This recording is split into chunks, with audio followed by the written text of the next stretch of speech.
Madame, Monsieur, bonsoir et bienvenue dans le 20h de TFM. Dans l'actualité de ce lundi, début d'incendie vite maîtrisé à la compagnie sucrière sénégalaise. Plus de peur que de mal suite à l'explosion de la cuve d'éthanol à la CSS. Pas de dégâts particuliers, mais la déflagration impressionnante a provoqué la panique de tout Richard Toll. Drame des inondations, la situation exaspère les habitants de Thiaroye Hamdalaye où un bébé de 9 mois a perdu la vie ce week-end. Le chef de l'État, Macky Sall, annonce un nouveau plan décennal de gestion des inondations. Quels seront les axes prioritaires de ce nouveau plan? Nous posons le débat dans ce 20h. Dans l'actualité également, affaire Doura Diallo à Kédougou, placement en liberté provisoire du gynécologue, de l'anesthésiste et de l'infirmier du centre de santé de Kédougou. Ils sont poursuivis pour homicide involontaire. À Kédougou, le mot d'ordre de grève des blouses blanches a été largement suivi. Reportage à suivre. Et puis, sommet africain de l'adaptation à Rotterdam. 55 millions de dollars de promesses de financement à mobiliser pour le compte du programme africain d'adaptation. À suivre les résolutions du sommet dont le président Macky Sall a pris part avec nos envoyés spéciaux. Voilà pour les titres et tout de suite le développement.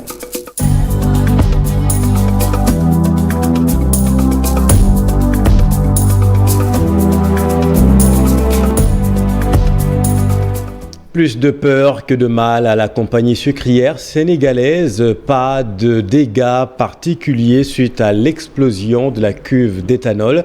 En revanche, la déflagration a provoqué la panique des populations. Mais le début d'incendie a été vite maîtrisé. Voyons tout cela avec Ousseynou Diop et Habib Seck.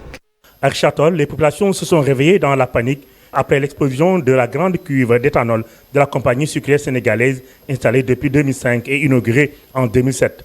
Les responsables de la boîte ont apporté des éclaircissements sur cet incident après une réunion de crise organisée dans l'enceinte de l'entreprise. Parce qu'à l'intérieur du cube, il y a des bacs. Il restait donc les fonds de bacs. Et au moment de faire, de purger un peu ces fonds de bacs pour finaliser totalement et sécuriser les bacs, bon, écoute, la déflagration se produit. Mais aujourd'hui, ce qui est constant, c'est que les dispositions sécuritaires ont été prises, cela fait 2 ans, et depuis le mois de mai, plus d'éthanol n'est stocké sur le site de production dans l'enceinte de l'usine. Alors, il n'y a pas de pertes en vie humaine, et nous sommes en train de voir les causes profondes pour voir techniquement qu'est-ce qui le justifie. L'onde de choc de l'explosion a été entendue sur plusieurs mètres et les populations de cette zone ont été apeurées par le bruit de l'explosion. Mais pour Hassan Ndiaye, toutes les dispositions sont prises pour stopper les flammes. Mais il n'y a pas de risque. Ce n'est pas parce qu'il y a quelque chose que tu peux inhaler. Je parle bien de la déflagration d'aujourd'hui. Quelque chose, le produit qu'on inhale après, ça génère des risques. Non, aucun risque. Mais après cette déflagration, nous avons réussi à évacuer la totalité du personnel. Nous avons réussi à gérer cette panique. Quoi que supposer, mais c'est tout à fait naturel. Et moi, personnellement, avec l'équipe de direction, nous nous sommes rendus sur site pour constater de visu les dégâts qui ont été causés. Mais franchement parler, c'est des dégâts mineurs. Aujourd'hui, tout est revenu à la normale. Les populations paniquées ont barré la route nationale pendant plusieurs heures pour demander des explications par rapport à cet accident. Ousseynou est dans cette zone. Les habitants de Niangué, pris de panique en l'entendant perturber le trafic sur la route nationale, ils exigent la délocalisation de l'usine. C'est un sujet réalisé par Mamadou Diagne et Mohamed Bouch. Des populations en colère, hommes, femmes et jeunes sont tous sortis pour exprimer le ras-le-bol en barrant la route. Cela suite à l'explosion de la cuve d'éthanol de la compagnie sucrière sénégalaise. Un incident de trop selon ces populations qui a fait autant de dégâts matériels.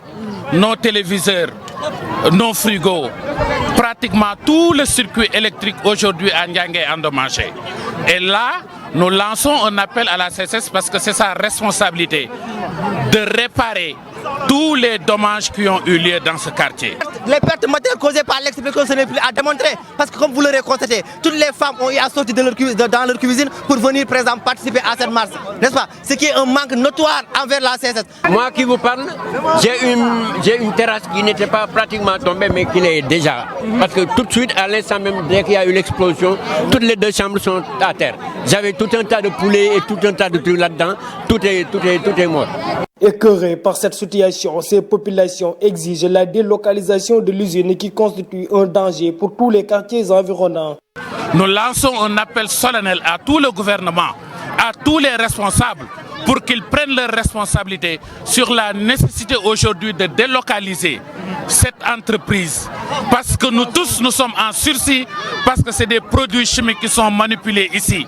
Du côté de la compagnie sucrière sénégalaise, les travailleurs ont été évacués d'urgence. Selon le chef de service médical, aucun blessé n'a été noté. Mamadou Diagne, Richard Toll, Radio.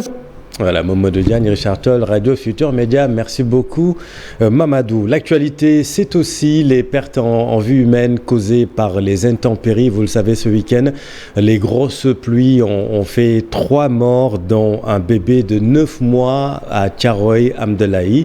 Dans ce quartier, certains habitants vivent encore dans les inondations. Un cauchemar éveillé. Reportage Pape Faraning, Abdoulaye Anne. Elle est toujours dans le choc. La grand-mère ne peut plus retenir ses larmes après la mort par noyade de sa petite fille de 9 mois tombée du lit. Sa maman n'en revient pas.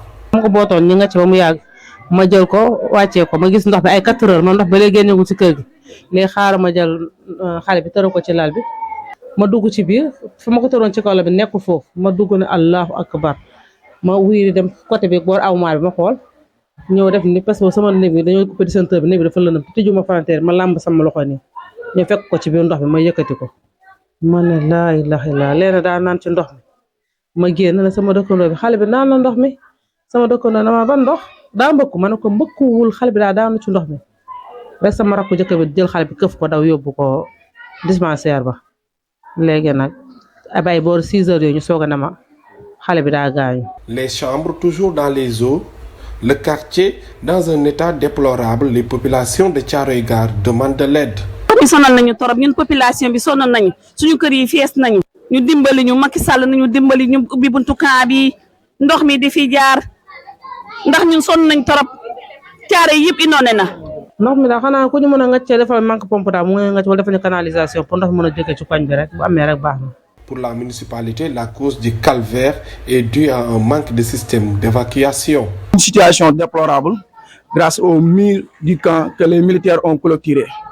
Et nous demandons au président Macky Sall de nous aider à nous identifier avec les militaires. Ces deux zones-là, ces deux terres-là ont été carrément fermées par les militaires. Et c'est ce qui n'est pas normal. Parce qu'eux, ils disent qu'actuellement, cet espace-là fait partie du domaine militaire. Il appartient maintenant aux civils.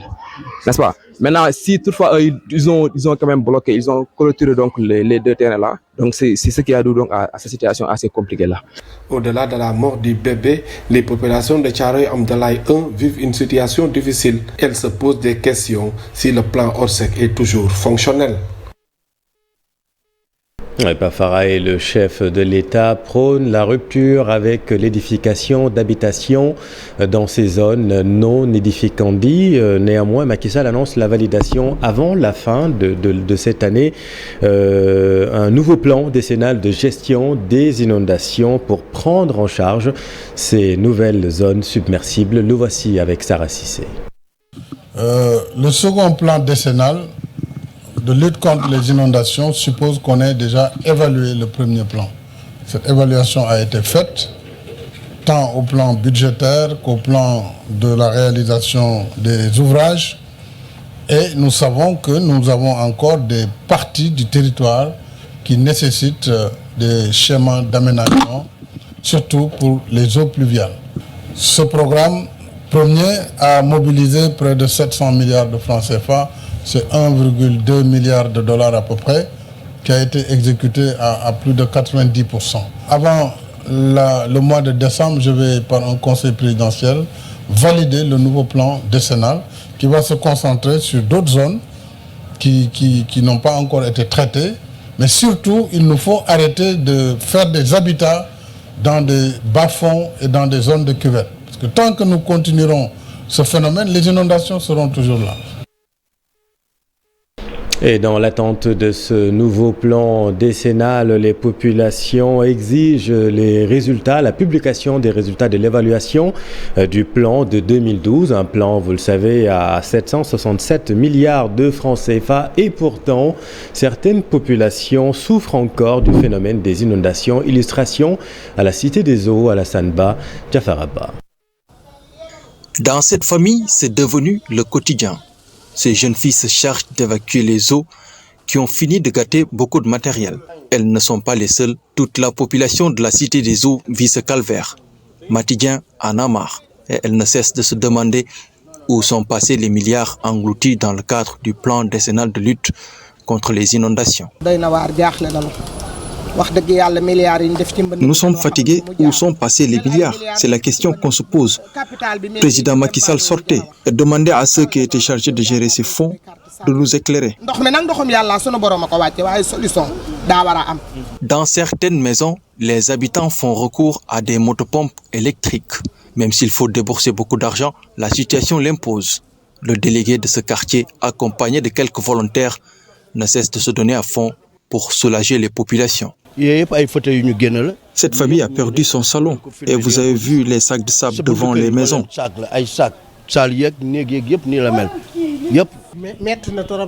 C'est difficile, nous n'avons pas vu de solution. Le président n'en est pour rien. Les responsables sont les gestionnaires.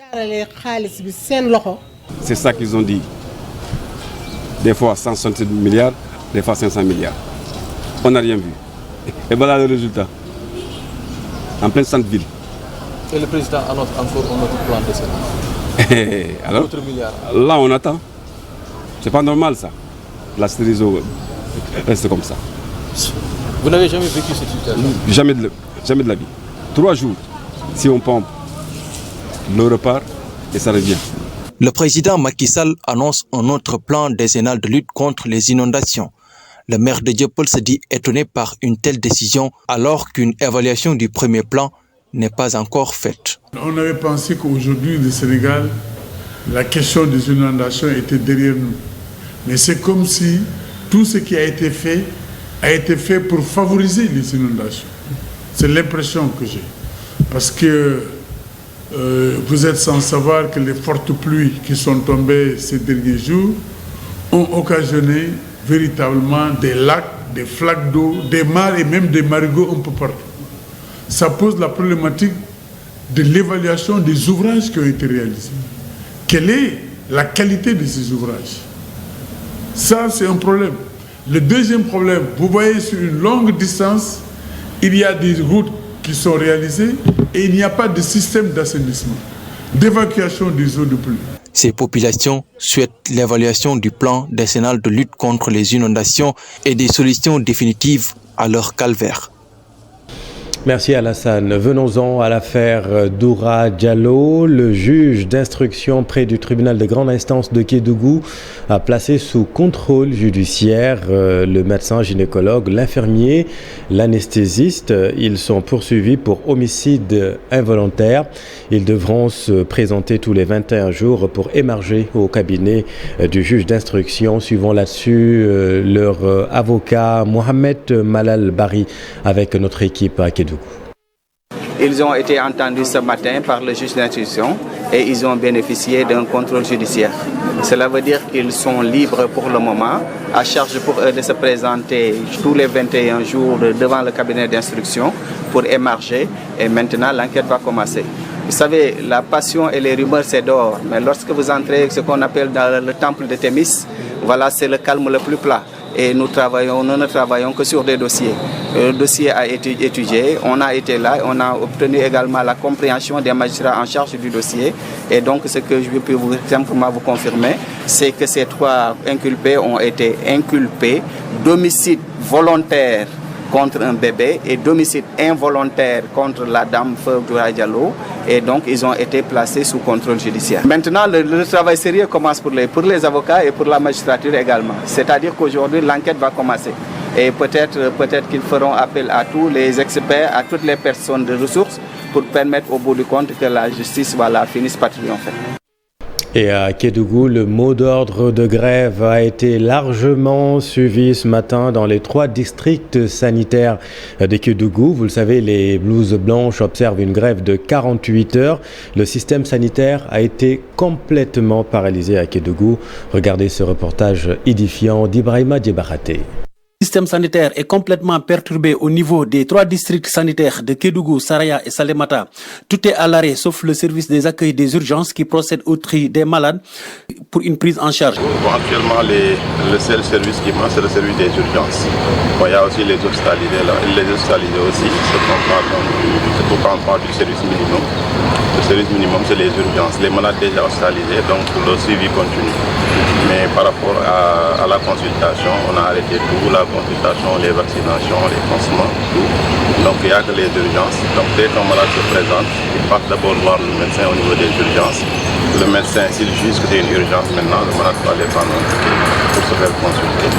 Un opéré récent que nous avons rencontré au centre de santé de Kédougou s'inquiète déjà de son état de santé.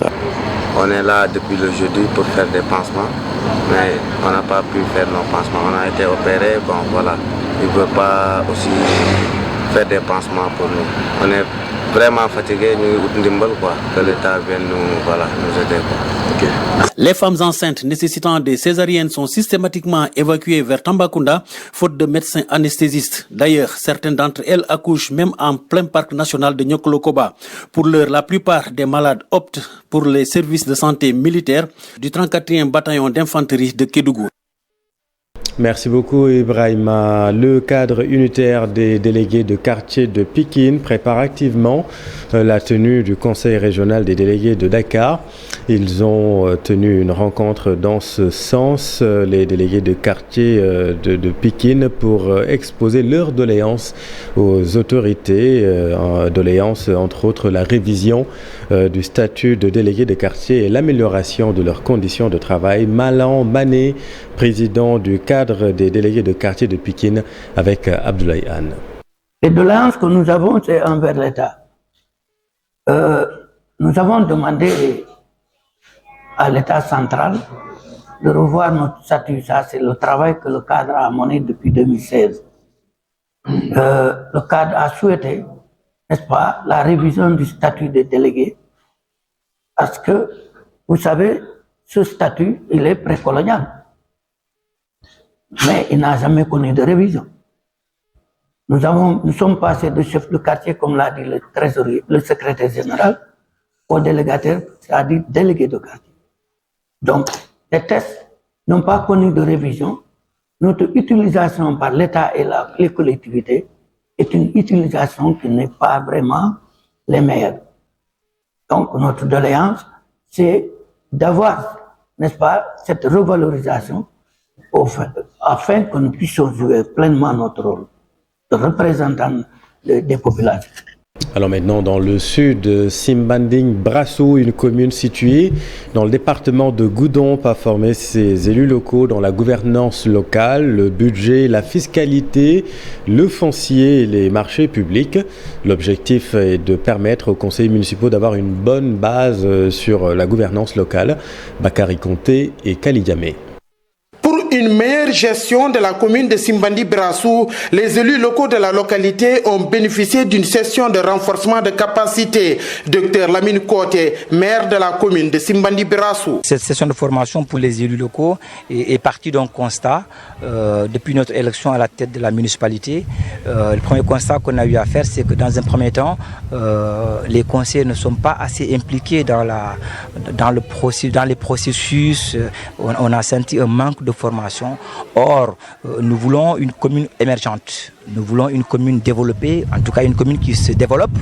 Alors cela est impossible sans la formation. Il faudrait que les conseillers aussi aient le minimum de formation, qui disposent du minimum de bagages pouvant leur permettre vraiment d'être à même de comprendre les enjeux, de pouvoir effectivement aider la commune à aller de l'avant. La gouvernance locale, le budget, la fiscalité, le foncier et les marchés publics sont les modules présentés par Abdoul Aziz Dabar Kébé, professeur agrégé en droit public à l'université Cheikh Anta Diop de Dakar. À la fin de la formation, que que les capacités soient renforcées dans plusieurs domaines.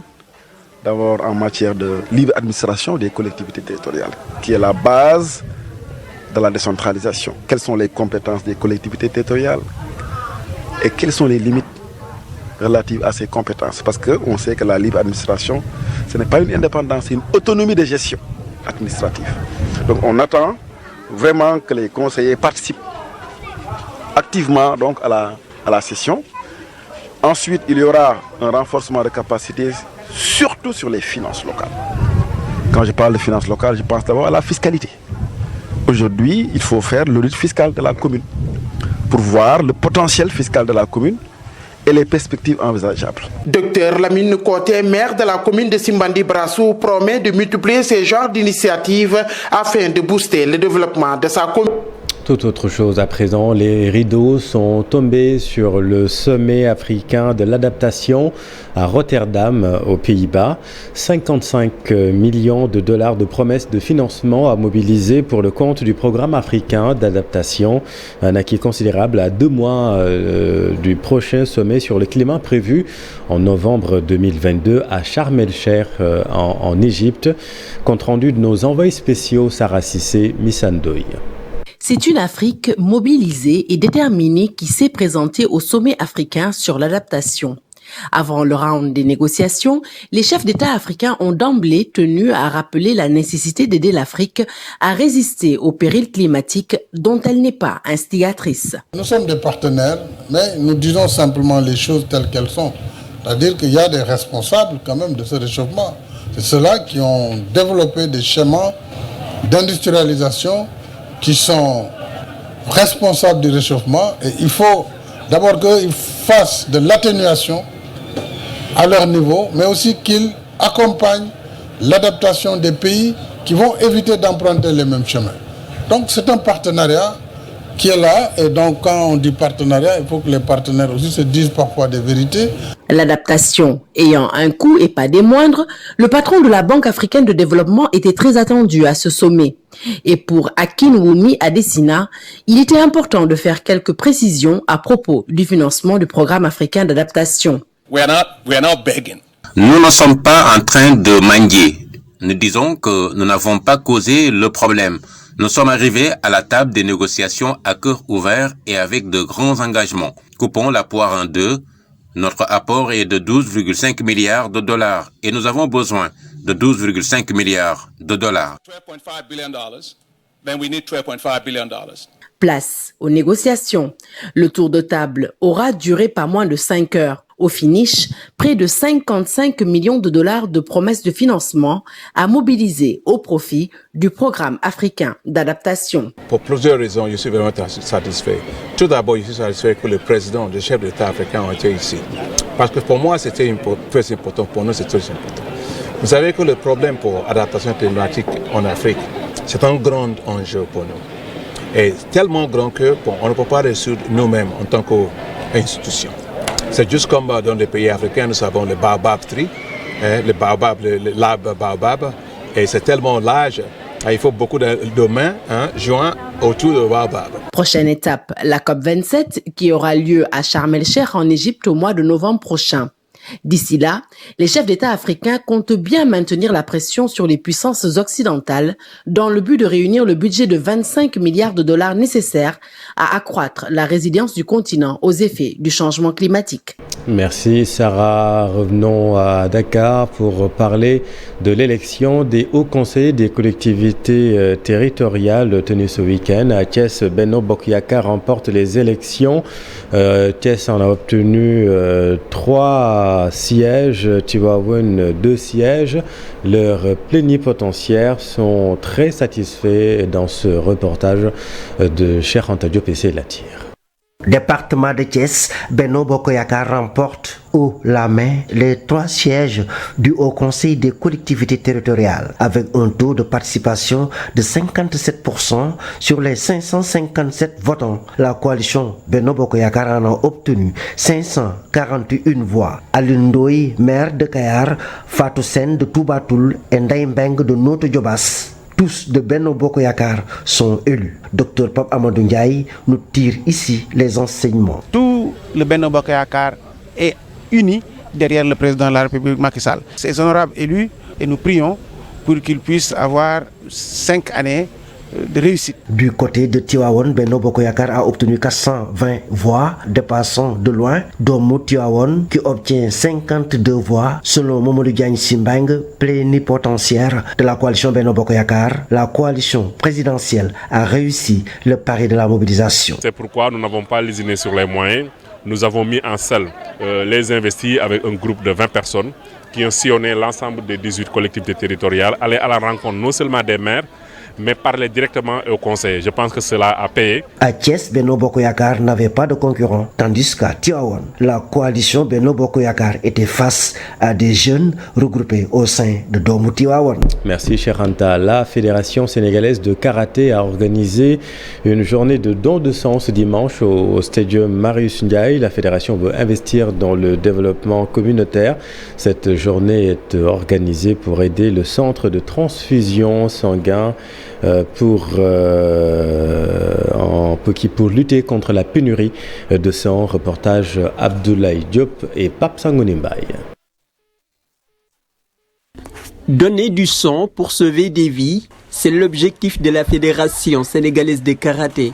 Pour la commission action sociale de la Fédération, le karaté ne doit pas se limiter seulement dans les dojos. Donc on a fait appel à toutes les fédérations actuellement pour venir nous accompagner dans cette initiative. Donc, et c'est des actions qu'on va renouveler, qu'on va essayer de pérenniser et mettre ça dans l'agenda du calendrier fédéral également. La Fédération sénégalaise des karaté et disciplines associées compte perpétuer cette tradition. Oui, tout à fait, on a constaté que les accidents se multiplient. Nous-mêmes en interne au niveau du karaté, on a des besoins dans ce sens. Donc il y a dans les familles des malades qui ont souvent besoin de sang et autres. Et au niveau du centre de transmission, il y a toujours des pénuries. Et c'est dans ce sens-là qu'on a voulu nous accompagner, aider. On a plus de 10 000 licenciés. Je pense que si chaque année un karatéka ou les 50% donner au moins 1 à 2 fois par année, je pense que ça peut aider. Cette journée de don de sang est organisée en prélude du Magal de Touba. Pour le président de la commission action sociale de la fédération, cette action doit être organisée lors des grands événements du pays. Souvent, la fin des vacances, il y a un fort mouvement des populations. Et ce sont des moments pendant lesquels nous voyons beaucoup d'accidents. Et je ne reste pas un jour sans que je sois interpellé par le centre de transfusion sanguine ou bien des hôpitaux pour dire qu'il y a des problèmes de sang. Donc nous avons pensé que, à notre manière, on peut contribuer aujourd'hui de manière citoyenne à sauver des vies. Parce que le karaté, avant tout, c'est le combat à main nue. La Fédération sénégalaise de karaté et disciplines associées compte plus de 10 000 licenciés. Elle compte s'investir davantage dans le cadre du développement communautaire. Merci Abdoulaye. Journée organisée pour aider le centre de transfusion sanguine. Merci beaucoup. Dans l'actualité sportive, Boulaye Dia, inarrêtable en ce début de saison de la Serie A en Italie, et puis Paul Pogba qui risque de rater le mondial au Qatar. Le round-up de l'Actu Sport avec Chersadi Boudjara. 2 matchs amicaux sont au programme de l'équipe nationale U23 de football du Sénégal. Exemptée du premier tour des éliminatoires de la CAN de la catégorie, prévue ce mois-ci, elle va combler le temps en allant défier le Maroc les 22 et 25 septembre prochains.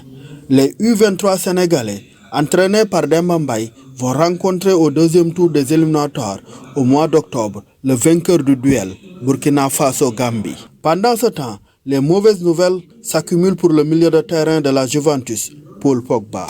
Déjà empêtré dans une affaire d'extorsion de fonds, l'international français, blessé au genou depuis le mois de juillet, s'est fait opérer du ménisque ce lundi soir. La participation de Paul Pogba au Mondial Qatar 2022 du 20 novembre au 18 décembre prochain est plus que compromise. Il va rater en tout cas le début de la Ligue européenne des champions ce mardi 6 septembre. Son club, la Juventus de Turin, va rencontrer le Paris Saint-Germain dans l'une des affiches de la première partie de la première journée à 19 h. À la même heure, l'AC Milan de Fodé Ballo-Touré se déplace chez les Autrichiens de RB Salzbourg. Le tenant du titre, le Real Madrid, part défier pour sa part le Celtic Glasgow. Manchester City, en quête de sacre dans cette compétition, se déplace sur le terrain du FC Séville. Avant, à 16h45, Chelsea de Kalidou Koulibaly et Edouard Mendy sera à Croatie pour croiser le fer avec le Dynamo Zagreb. Merci cher, c'est la fin de cette édition. Merci infiniment de l'avoir suivi. Les programmes continuent. Dans un instant, la deuxième partie de Soir d'Info avec Binta Diallo ce soir qui reçoit le docteur Elisabeth Morera. Restez avec nous, vous êtes au bon endroit. Bonne soirée.